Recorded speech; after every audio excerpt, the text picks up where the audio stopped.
വ്യാജരേഖ പരാതിയിൽ അൻവർ സാദത്ത് MLA നൽകിയ രേഖകൾ പരിശോധിക്കണമെന്ന് കോടതി പറഞ്ഞു. നിയമസഭാ തെരഞ്ഞെടുപ്പുകളിൽ തെരഞ്ഞെടുപ്പ് കമ്മീഷന് നൽകിയ രേഖകൾ പരിശോധിച്ച് റിപ്പോർട്ട് നൽകാൻ ആലുവ മജിസ്ട്രേറ്റ് കോടതി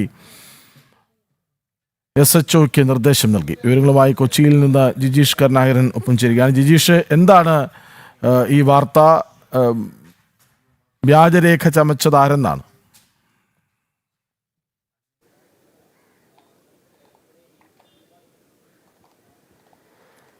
കൃഷ്ണരാജ്, ഇവിടെ അൻവർ സാദത്ത് MLAയ്ക്ക് എതിരെയാണ്, നിലവിൽ ആലുവ MLA ആയ അൻവർ സാദത്തിനെതിരെയാണ് വലിയ ആരോപണം ഇക്കാര്യത്തിൽ ഉയർന്നിരിക്കുന്നത്. തെരഞ്ഞെടുപ്പ് കമ്മീഷന് സമർപ്പിച്ച, തെരഞ്ഞെടുപ്പിൽ മത്സരിക്കുന്ന സമയത്ത് തെരഞ്ഞെടുപ്പ് കമ്മീഷന് സമർപ്പിക്കുന്ന രേഖകളുടെ കൂട്ടത്തിൽ നൽകിയ SSLC സർട്ടിഫിക്കറ്റുമായി ബന്ധപ്പെട്ടാണ് പരാതി.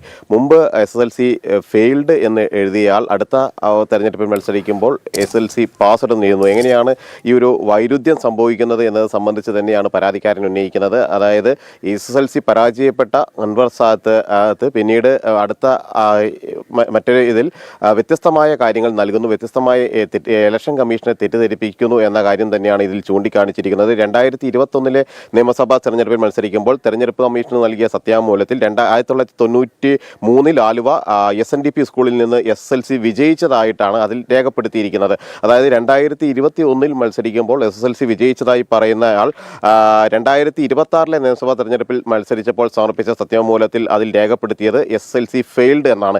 SSLC തോറ്റതായി രണ്ടാമത്തെ സർട്ടിഫിക്കറ്റിൽ അല്ലെങ്കിൽ അനുബന്ധമായി നൽകിയ രേഖകളുടെ ഒപ്പം തന്നെ കൃത്യമായി രേഖപ്പെടുത്തുകയും ചെയ്യുന്നുണ്ട്. അതുകൊണ്ട് തന്നെ അൻവർ സാദത്ത് തെരഞ്ഞെടുപ്പ് കമ്മീഷനെ ഇത്തരത്തിൽ തെറ്റിദ്ധരിപ്പിക്കുകയും അങ്ങനെ തെറ്റിദ്ധരിപ്പിച്ച് MLA സ്ഥാനത്ത് തുടരുകയും ചെയ്യുന്നു എന്നത് തന്നെയാണ്. ഇക്കാര്യത്തിൽ DGPക്ക് അടക്കം പരാതിക്കാരനായ രാഹുൽ നിരവധി പരാതികൾ നൽകിയിരുന്നു. സംസ്ഥാന പോലീസ് മേധാവിക്ക് നൽകിയ പരാതിക്കൊപ്പം തന്നെ SP-ക്കും ആലുവ SP-ക്ക് അടക്കം പരാതികൾ നൽകി. എന്നാൽ ഈ പരാതികളിൽ ഒന്നും തന്നെ ഒരു നടപടിയും സ്വീകരിക്കാതായതോടുകൂടിയാണ് സ്വകാര്യ അന്യായം കോടതിയിൽ ഫയൽ ചെയ്തതും തുടർന്ന് കോടതി ഇതുമായി ബന്ധപ്പെട്ടുകൊണ്ട് തുടർ നടപടിയിലേക്ക് കടക്കുകയും അത് സംബന്ധിച്ച് പരിശോധിച്ച് റിപ്പോർട്ട് നൽകാൻ, ഇപ്പോൾ ഈ പരാതിക്കാരൻ ഉന്നയിക്കുന്ന കാര്യങ്ങളിൽ എത്രമാത്രം വസ്തുതയുണ്ട്, ഈ വ്യത്യസ്ത SSLC ബുക്കുമായി ബന്ധപ്പെട്ട് വ്യത്യസ്തമായി തന്നെയുള്ള റിസൾട്ടുകളാണോ അൻവർ സാദത്ത് രണ്ട് തെരഞ്ഞെടുപ്പുകളിലും മറ്റു തെരഞ്ഞെടുപ്പുകളിലും എല്ലാം തന്നെ കാണിച്ചിരിക്കുന്നത് എന്നത് സംബന്ധിച്ച് പരിശോധിച്ച് റിപ്പോർട്ട് നൽകാനുള്ള ഒരു നിർദ്ദേശമാണ് നൽകിയിരിക്കുന്നത്. 19-ാം തീയതി ഇതുമായി ബന്ധപ്പെട്ടുകൊണ്ട് വിശദമായ റിപ്പോർട്ട് സമർപ്പിക്കാൻ കോടതി നിർദ്ദേശിച്ചിട്ടുമുണ്ട്. അതിനുശേഷമായിരിക്കും ഇക്കാര്യത്തിൽ പോലീസ് അന്വേഷണം വേണമോ എന്നതിലെല്ലാം തന്നെ കോടതി തീരുമാനമെടുക്കുകയും ചെയ്യുക. എന്നാൽ അൻവർ സാദത്ത് MLA സംബന്ധിച്ചിടത്തോളം കൂടുതൽ കുരുക്കാകുന്നത് തന്നെയാണ് ഈ ഒരു ആരോപണങ്ങളും ഒപ്പം തന്നെ പരാതിക്കാരൻ അതിന് പിന്നാലെ തന്നെ നിയമനീക്കങ്ങളിലൂടെ നീങ്ങുന്നു എന്നതും.